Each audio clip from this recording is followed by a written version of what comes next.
going to try and make sure his opponent is actually building a Paladin.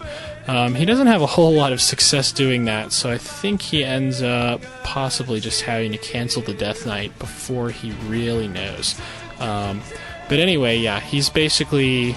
Yeah, he canceled the Death Knight, and he's going to switch to the Panda here, so... you know, you can kind of, like, make a decision there, but if you find that your Acolyte or whatever got chased off and you couldn't sit there and watch his base to see what hero he got, you can still live with using the Panda. It's, like I said, it's workable, but not great against an Archmage.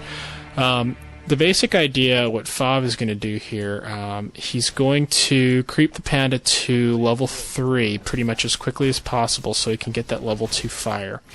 And then he's going to basically just deal a lot of damage. That's really, in a way, it's very smart problem solving against a Paladin, where, you know, a Paladin's whole strength... A lot of the Paladin's strength in combat is either 1, to nuke your hero, or 2, to be able to heal a single unit that you're trying to focus. So if you come up with a strategy that's really reliant on just doing too much freaking damage to his army for him to really be able to stand and fight you, that is something that's going to be a little bit better against the Paladin, say, compared to going up against an Archmage or something. Now, Sky kind of spazzes out here, like he drops a footman against the Paladin. I think he was just sending stuff to scout to figure out what the hell Fav was doing, because generally, as a human player, you would expect your opponent's Death Knight to show up by this point.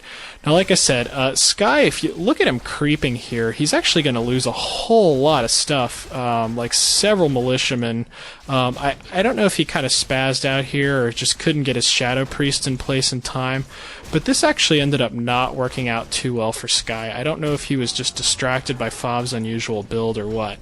But if you notice, by the way, Fav hasn't teched yet, which is unusual. He's actually went ahead and got his 3rd Ziggurat before he started teching. Like I said, this is really a damage strategy, an early game damage strategy. So he needs a lot of ghouls fast. So he didn't actually go to crypt, although I've seen him also do that, sell his town portal and go dual crypt.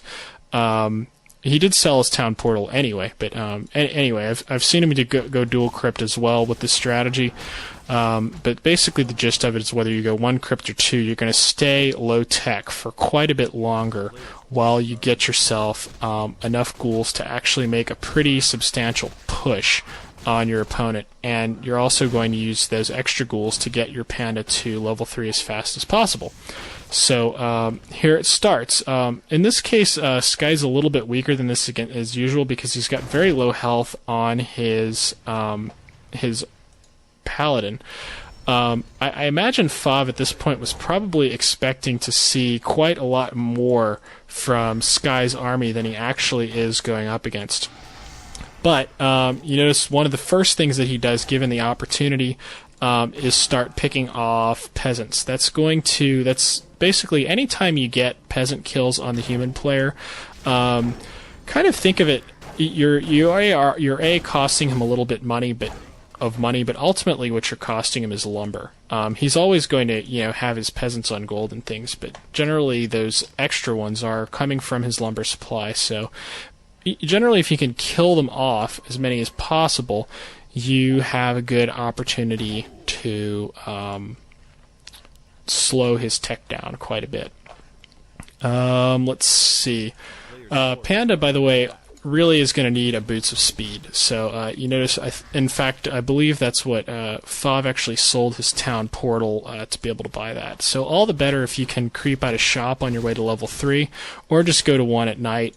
You're definitely going to need a Boots of Speed, largely so that you can get him into good position for shots of Breath of Fire. You notice that Breath of Fire is also pretty darn strong against mercenaries. For example, like it'll kill a Shadow Priest in 2 shots of it, as it just did. And you're going to see, basically, the Paladin, kind of runs out of steam. He actually has to blow all of his heals on things to just keep them from dying from, like, all the Breath of Fire.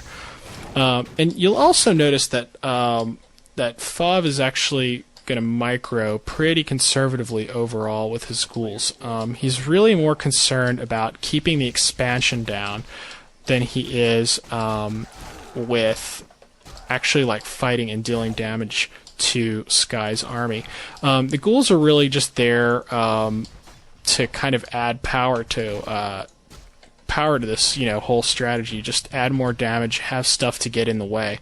You don't really want to just send them in there and fight or like try to get like hardcore surrounds, because for one thing you don't have speed aura. For another thing, you don't have coil to try and keep them alive if they get focused.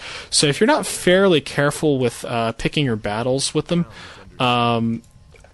you're going to end up basically giving the Paladin a whole bunch of experience from killing your ghouls, and you're just going to waste a bunch of money and stuff like that.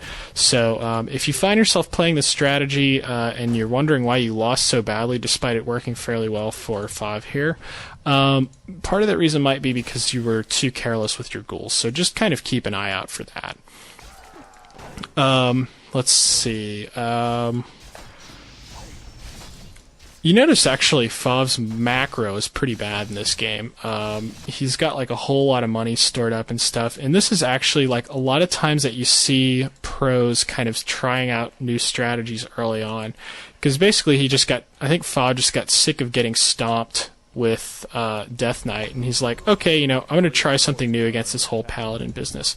You notice he also starts getting Gargs second. One of the things this is going to allow him to do is to keep an eye on that expansion. Another thing that it allows him to do is deal with Griffins, because he kind of masked up a lot of ghouls early on in the game, and it would be really nice if he could actually use those in the early game when he finally gets to tier 3 despite his slow tech, and gets Frenzy on them. If Sky is able to build Griffins with relative impunity, that's going to mean not a whole heck of a lot of action for those ghouls, because they're going to get vaporized immediately.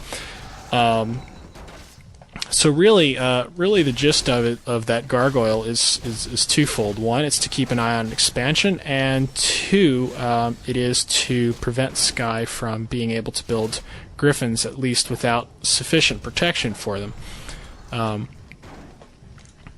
So this game is actually like getting pretty close to over.